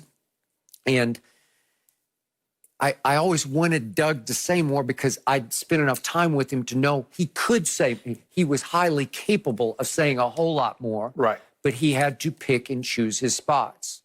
This is a new day. The tide has turned. Absolutely. The window is open, the door has opened, and you need to run through that door. Your time is now. Right. So when I listen to what Patrick Mahomes says, he hasn't grown up enough to have as sophisticated a feel for what's happening as LeBron James does. He's still kid-like to me, Patrick Mahomes is, but he's starting to get a hold of his responsibility because guess what, ladies and gentlemen? We have now had back-to-back black quarterbacks win MVP? Really? Patrick Mahomes, Lamar Jackson, and Patrick Mahomes is now the reigning Super Bowl MVP, and they are the champions. Right. So the best thing Patrick Mahomes did to me was 1 week ago, he chose quickly to be part of that video that got thrown together and put out on social media, a black player, black current NFL player saying, now, we have to act now. And who led the charge in that video? It would not have had near the impact unless this young man had said, I'm in. Right? He's probably the most powerful player to ever take a stance like this. You think so? Wow. Quarterbacks don't normally take a chance. Quarterbacks don't touch this. Quarterbacks don't touch this stuff, Skip, because they're the CEO. They got to just like, you know, hey, And for him, and I think a lot of it had to do with, like you said, he's a biracial, but he identifies as, you know, a lot of times, well, you know, I'm this, I'm some of this, I'm some of that. Tiger Woods. Bro, when they stop you, they ain't talking about you biracial. You black. At that moment, you black. Now once they get you down to jail and all that other stuff, Skip, they'll identify you. You can put whatever you down. But they look at you, you black. They pull you over side the road, you black. What's the driver's license say? Black. Thank you. They don't say no, I don't think they allow you to put biracial on there. I need to look at mine. I think mine is, we already know. They say you 6th generation black, so we already know. So, but for me, Skip, for him to do that, like you said, they had some big names. They had Saquon, and they had Michael Thomas, and they had Zeke. They had a lot of big names. But that guy is just like the quarterback, Skip, on any team. You get the quarterback, okay, because more times than not always, but more times than not, I would say probably 25, 27 times out of 32 teams, the quarterback is the leader of that team. And a lot of people say that's the best player. I believe he's the best player in football. And he's on it. He is, Skip. And the days of just sticking to football, like I said, sports and football, politics and sports have always been intertwined, Skip. And it will always be intertwined. It's never going away. Do you remember 68, Skip, what they did? John Carlos and Tommy Smith, you what they did? That ain't going away. Mexico City. Yes. Yep. Fists raised. Yes. Yep. So it's not going away, people. It's not going away. These guys are saying what we're seeing is that it's not acceptable. And by the way, they paid some price for that because that was pretty much the end of it. They got kicked out. They got kicked out of the Olympics. Yep. And I think now they're passing it saying you cannot kneel. I don't know what they're going to do if you do kneel. What they're going to do, take the medal? So I just think that it's just I'm happy that he took a stand, Skip, and I think you're going to see more guys take a stand. Yep. I'm just anxious to see what's going to happen opening day. I know the NFL is going to have to do something. They're going to do something. I don't know if it's going to be 8 minutes and 46 seconds. I don't know if they're going to have patches. I don't know what they're going to do. I don't know, Skip, because, they used to have all these causes. You remember, Skip, used to have Pink Month. October was breast cancer. And then I think November, they had a couple of weeks where they had the camouflage. They're going to do something. I don't know what they're actually going to do, but they're going to do something. Yep. They have celebrated Black History Month, I believe, but see, it's hard to celebrate. It's not like basketball because they're actually playing during February. That's true. It's kind of hard to do Black History in October, November. No, that's true. They have acknowledged it, but they haven't been able to. So it's going to be interesting to see how they do it, but they're going to do something. And Pat Mahomes, man, this is a big step. This is a big statement. He validated that video. Yep. Once he lent his name to it, his presence in it. Yep. You're good. Now you have clout. You have ultimate power. Without his presence in that video, I'm not sure it'd been taken nearly as seriously. But Skipper, what ticks me off when they say, stick to sport, is that all you see me as? So I just sports. I ain't got no life. I don't take this uniform off and go around my day in society. And no matter what, I don't care how much money you made, you're still black. You can't. I don't care how much education. You can have 10 degrees, 5 from Harvard, 3 from Yale, and 2 from MIT. If you black, you black. And guess what? When they pull you aside the road, they don't know you got all them degrees. You got to tell somebody that. What's the first? I tell you what, you come before you put Skip education and when you went. What's on there first? Race. What the hell that's on everything? Name something you feel like that ain't on there, Skip. If that's not important, why do you always put that on that end? I will give you this. Patrick Mahomes is showing early, strong signs of activism. And yet, I told you, his message hasn't evolved like LeBron's has, but it has potential. And I think you're going to see him grow into that role. I'm thinking what, another 2-3 years? GOAT? You going to be saying GOAT? We're going to be saying GOAT in about 2-3 years? Wait, how are you going to go to 9 Super Bowls in 3 years? He going to go to 9. Is that possible? I don't think you can do that. Well, Skip, maybe he could. Maybe he's that good. He might do. Maybe he could go to 3 at a time. He might win 4 in the next 5. You think so? He might win that 4 in the next 5. That ain't none of my business, though. Well, how's he going to beat Tampa this year? Oh, hold on. We're going to talk about that a little later, right? We're going to talk about that. I'm not sure we are. We're going to talk about that? Because I've been hearing a lot of defensive coordinators, they're not really overly concerned. Really? That's what I've been hearing. Well, I don't know if it's true or not. Yeah, I think those topics are vetoed today. We can't talk about Tom Brady anymore because he's irrelevant. That's what I was told. That's what I heard. Yeah. Something bad. Hey, y'all gonna lose by 2. I'm gonna just have my due. That's all I want my due. Your D-O do or D-E-W? I want D-U-E. I want my dues. D-E-W. Yeah. And I want my D-E-W. We're going to have plenty of time to get all the Mountain Dew. We are all so eager to see the NFL season back, of course. No mercy.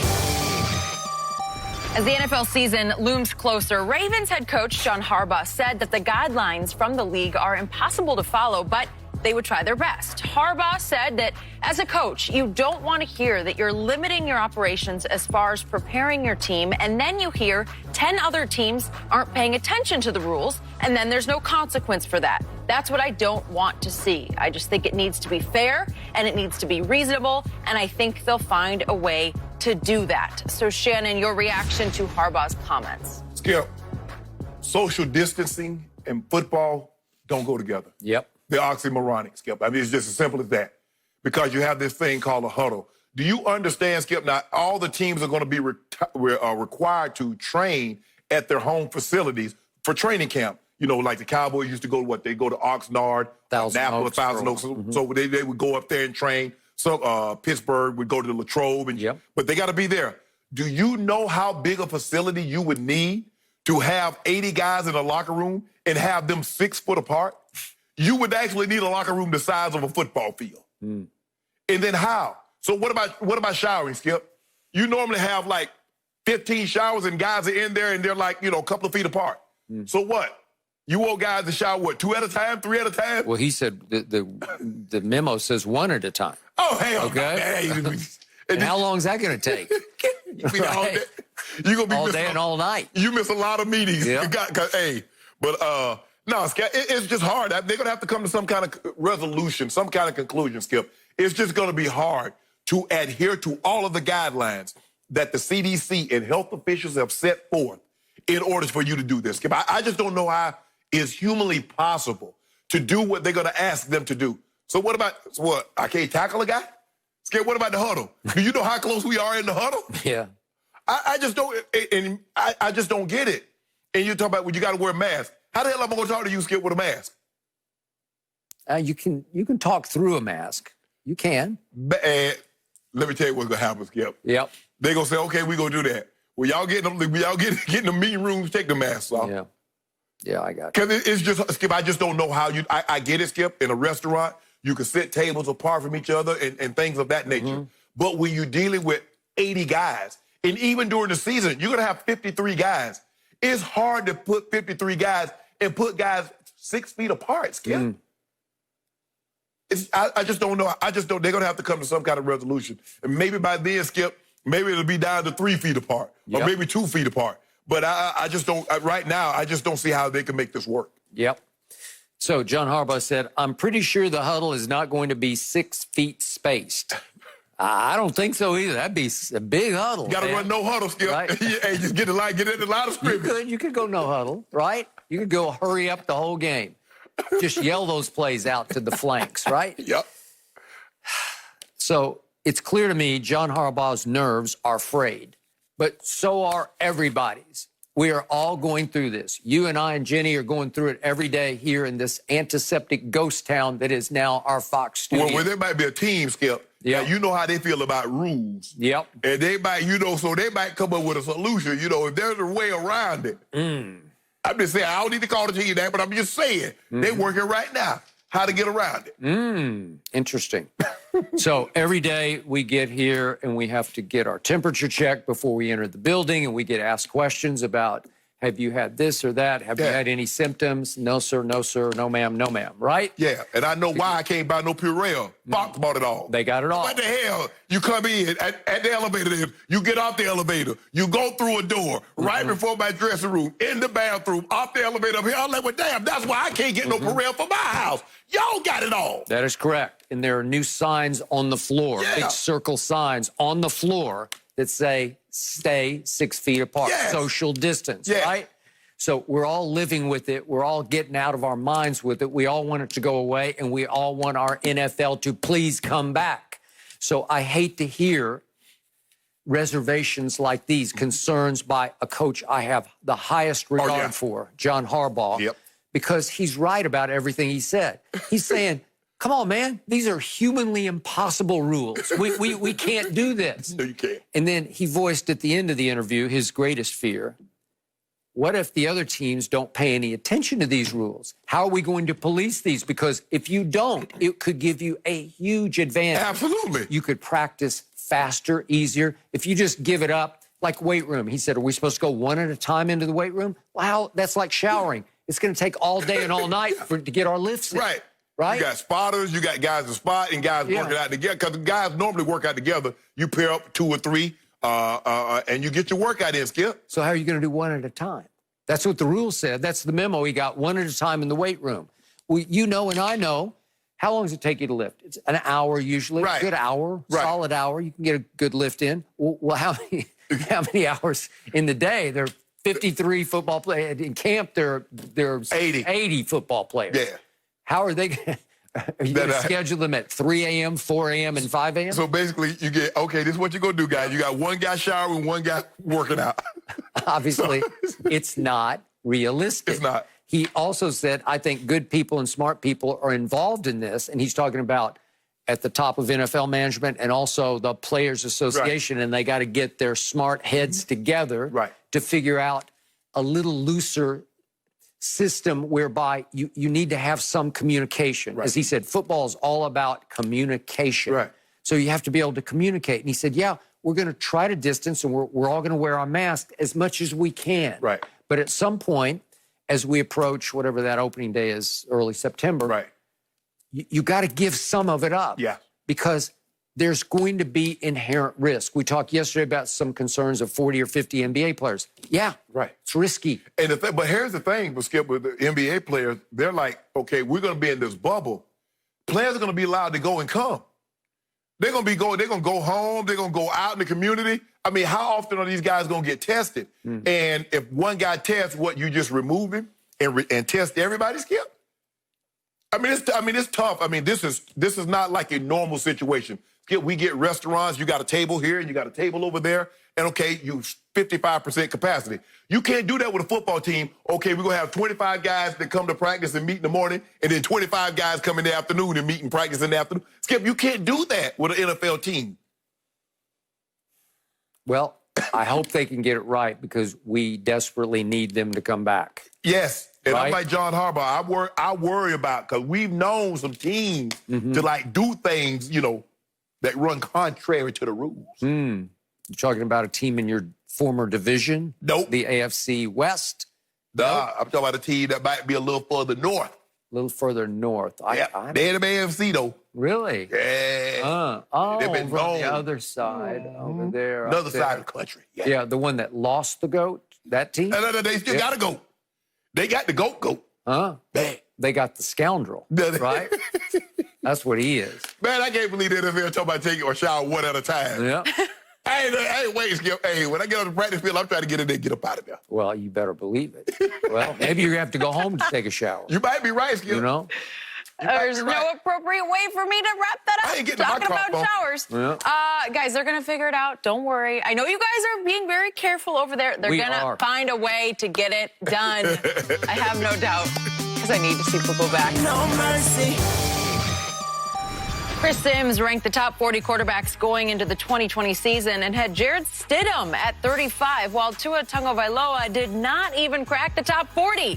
Sims said Tua was simply a creation of Alabama and that he doesn't give him credit for throwing 5-yard slants to a wide-open guy who runs 80 yards. Shannon, on a scale of 1 to 10, how ridiculous is this? That's a 10 times 10, which is 100 times 10. Skip, this is ridiculous.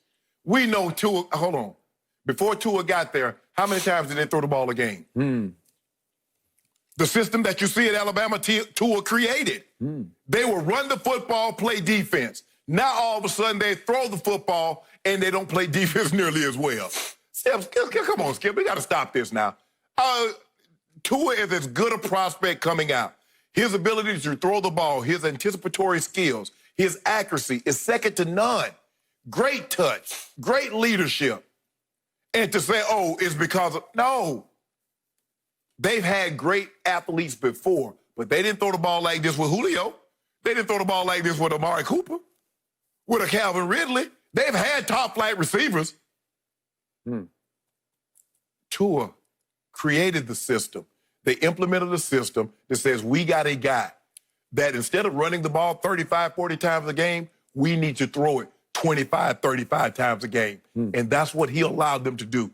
There is no general manager in the NFL that would take Jarrett Stidham over Tua, even with Tua's history, injury history. No offensive coordinator, no general manager, no head coach is taking Stidham over Tua. Chris Sims is saying they will after they see Stidham play for a year. That's his premise. Okay. He's saying people are underestimating just how great Jarrett Stidham might be. And he's even saying he might be underestimating just how great Jarrett Stidham might be. He was on the Mahomes bandwagon before it was fashionable for you to start driving that. No, I've been on my homeboy. Have you? Not until he started playing pro football did you get on that bandwagon. I saw him against Denver in that last game of the season. Yeah. I just knew we were going to win. Okay, so back to Chris Sims. I completely agree with half of his premise. I am not sold on Jarrett Stidham, but I completely agree because I've been telling you this for a year. Tua is a creation of Alabama. So I told you that. So creation of Alabama. I'm going to get to Joe Burrow in just a moment. Okay. So let's look at to whom he was throwing here. So first of all, he got protected by Jedrick Wills, who went to Cleveland with the 10th overall pick to be Baker Mayfield's new left tackle, correct? Henry Ruggs went 12th to the Raiders because he's the fastest receiver in the draft, correct? Yes. Jerry Jeudy, your favorite receiver in the draft, went 15th to your Denver Broncos. Yep. Man, it's a lot of firepower. Guess what, ladies and gentlemen? Todd McShay's big board for next year, 2021 draft. Jalen Waddle, still at Alabama, somebody that Tua benefited throwing to, is ranked 10th overall on the big board by Todd McShay. 15th overall is Devontae Smith, the other receiver. Yep. So again, this is validating what I've been telling you all along. Tua was throwing to 4 first-round pick receivers. I'm pretty sure that's never happened in the history of college football. Yeah. The history. Help me out. Maybe Clemson was close a couple times. Probably so. But I don't think they had 4 at one time. First round. These are pretty high first-round picks. Again, Ruggs 12th, Judy 15th, Jalen Wald 10th, Devontae Smith 15th. That's 4 in the top 15. Yeah. That's absurd. Well, Clemson had who they had? D-Hop. Yep. They had Sammy Watkins. They had the Williams kid. They did. In San Diego. Yep. So, okay. And Martavius Bryant went in the second round to Pittsburgh. He did. Close. Yeah. But not this. 4 in the top 15, plus Jedrick Wills, plus that Jonah Williams went the year before as a tackle. Leatherwood's going to be probably top. He looks like he is. Josh Jacobs obviously was the 24th overall to the Raiders and had a big year. The running back should be high. Well, guess who? Najee Harris, who I love because he can catch it even better than he can just carry it. He is ranked on Todd McShay's big board next year, 27. So he's going to be, according to this, a late first-round pick. So that's another weapon that Tua, when in doubt, could dump it to. Okay, now back to what I tried to tell you all year long. I didn't second-guess this. I first guessed it. This is Chris Sims again. The difference between Tua and Joe Burrow is when I evaluated them, Joe Burrow makes way more high-level NFL-type throws. People not open, protection not good, he still makes a play. You have a hard time finding that on any of Tua's tapes. I told you that from the start of the year. I'm not seeing that. So what about them? What about them picks? What about them wide receivers he got? What about his Joe Burrow? Yeah, Joe Burrow. Did he have some in the first round? But he didn't have this. No. Hold on. He had a Blitnikoff winner. Yep. Did he have any of those guys? Did any of his receivers go in the first round? Would any of those receivers that remain there, would they go in the first round? Yeah, Jamar Chase will. Yeah. What about Edwards-Helaire? Where'd he do? Where'd he go? Oh, so in other words, see, now one guy has first round picks, and now all of a sudden it was Joe Burrow. So what was Joe Burrow the year before? Okay, so I'll tell you where Joe Burrow was at the end of this college football season. He played 3 straight games. He played Georgia in the SEC championship game. He played Oklahoma in the semifinal. And he played Clemson in the final. Grand total, he hit 70% of his passes. He averaged 435 yards a game. He scored 18 total touchdowns. He had 16 passing touchdowns to 0 interceptions. And his QBR for those 3 games combined was 98 on scale 0 to 100. I'm not sure we've ever seen 3 championship-type games played by a quarterback at this level. And my guy had a higher QBR than your guy for a career and a season. During the regular season. And for a season and a career. So this is what I saw from Tua. I saw the 2018 SEC championship game against Georgia, and he was horrendous in that game. He was 10 of 25 for 164 yards. He threw 1 touchdown pass, but 2 picks, 29 QBR. 29. Was he hurt? He finally got hurt. And he was hurt going into the game. Speaking of hurt, Hurts, with an S on it, came in as in Jalen Hurts and saved the day. Saved St. Nick's Bacon by winning the fourth quarter 14-0 so that they could get to a championship game in which Tua threw 2 more interceptions against Clemson, and he had a QBR of 59, which is just barely above average. He was below average against Georgia, barely above average against Clemson, the national. But what about when he came up as a true freshman, came off the bench? How many true freshmen come off the bench? Now, you love true freshmen playing big, like Michael Jordan. You love that, right? Carmelo Anthony in the championship game. You love that. Yep. That's what Tua did. Where was Joe Burrow his freshman year? On the Pine. Where was he at his sophomore year? On the Pine. Hold on. You mean to tell me that man couldn't beat out Haskins? And who you have like you always tell me, Shannon, you have very little respect for him. Skip Bayless, you have very little to no respect for Haskins. I have. And Joe Burrow couldn't beat him out. I'm closer to no respect for Haskins. And he couldn't beat him out. Well, maybe that's the coach's fault. He couldn't beat out J.T. Barrett. Coach's fault. Where's J.T. Barrett at right now? Yeah. Well, that's a good question. My guy was so good, he got your guy to leave. You ain't got to go, but you got to get up out of here. You know what? The Tua I saw more and more, and obviously he got hurt and hurt and hurt again and hurt again. Ain't going to be hurt in the NFL. You know, Rex Ryan says that he was told 5 surgeries he had while at Alabama. You love that going forward? Hurt in I college, love the hurt in the ability. pros. I love the Okay? ability. And because he was hurt so much, I kept seeing more and more flinching. I saw happy feet. I saw a loss of poise. I saw a loss of confidence. That one looked good. I did not see it. Yeah, does it really? Yeah, it looked good. Okay. I mean, he like a little Kyler Murray. Yeah. Well, he's in white there. I hope he's not in hospital white too much. There right? you go. There you go. I hope I not. mean, he bigger than Kyler Murray. Yeah. Rookie of the year right there. Look at that rookie of the year. He's what, 6 feet tall? He's barely bigger than Kyler Murray. 6 feet tall? Kyler 5'9 1/4. Okay. Joe Burrow is almost 6'4". Joe Burrow played high-level, high school basketball.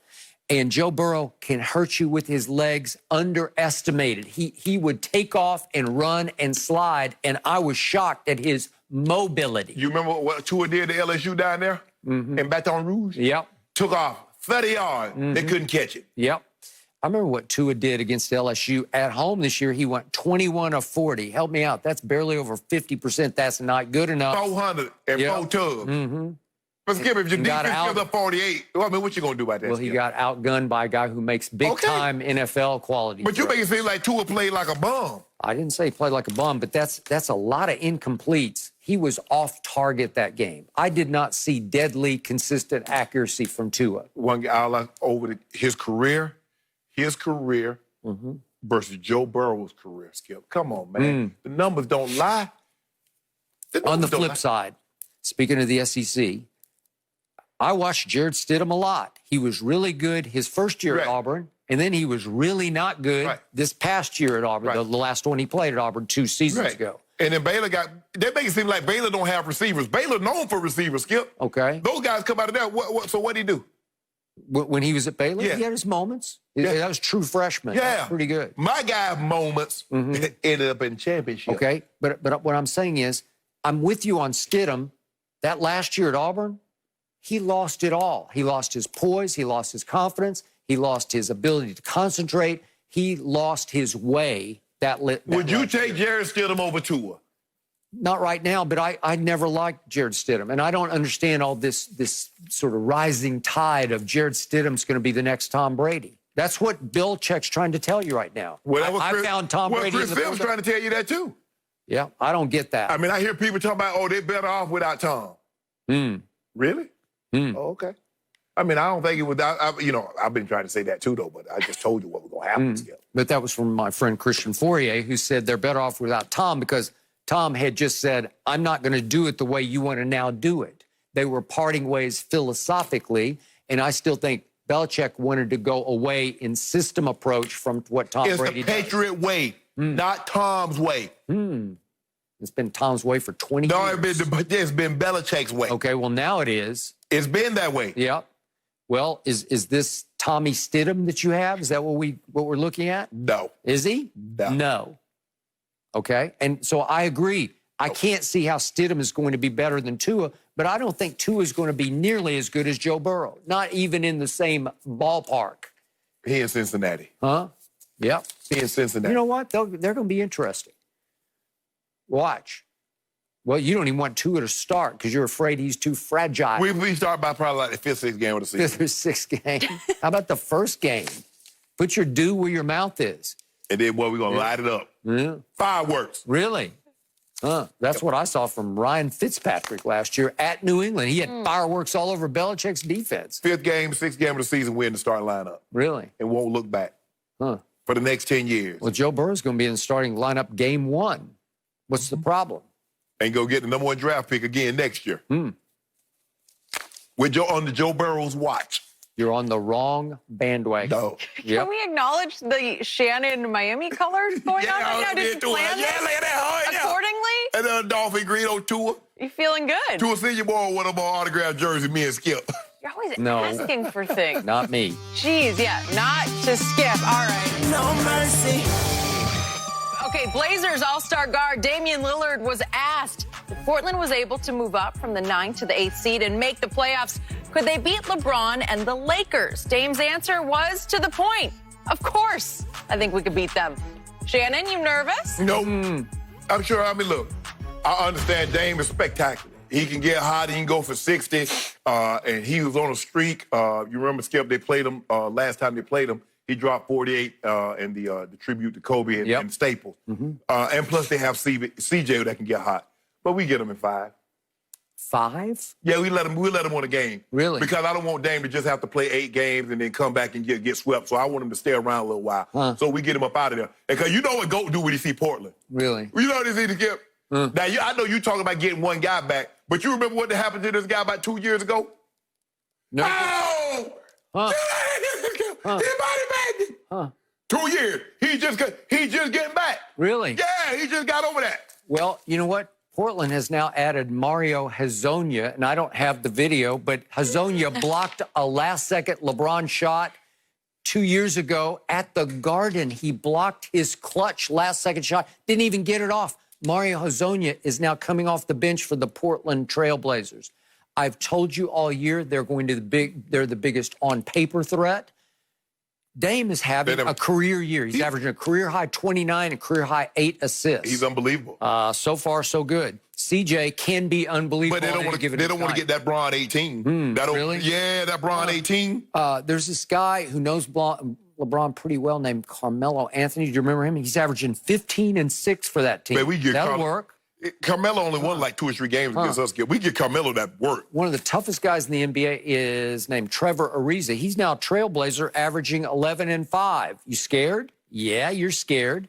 And guess what? Hassan Whiteside leads the league in blocked shots. He is second in the league in rebounding. And if he gets Nurkic back, and if they get Zach Collins back, they got some rim protection going on now, right? AD dunking all over him, JaVale dunking all over him. Really? And you know James going to get 1 or 2. Yeah. Remember Rodney He's So Hood? Remember him? He out. He tore his Achilles. He done. He done. Okay, well, he's around. Nope. And the point is, on paper, this is the biggest threat. Psychologically, the biggest threat is Zion's team. So you better be careful about them, too, because you got scorned Lakers, you got dumped Lakers on the Pelicans, you got youth, you got we're blissfully ignorant, you got problems. I would pick that. If Dame was playing anybody else, I could say, you know what, they can spring this upset. Because I have that kind of confidence and faith in him. But they got GOAT. GOAT on a mission. Skip, I foretold of this. Yeah, my ancestors spoke of this. Your ancestors did? Well, many years ago, they say in 2020, it's going to be a chaotic year. There's going to be a lot of turmoil. Really? But there'll be one guy come to bring calm across the land. Really? Yeah. Huh.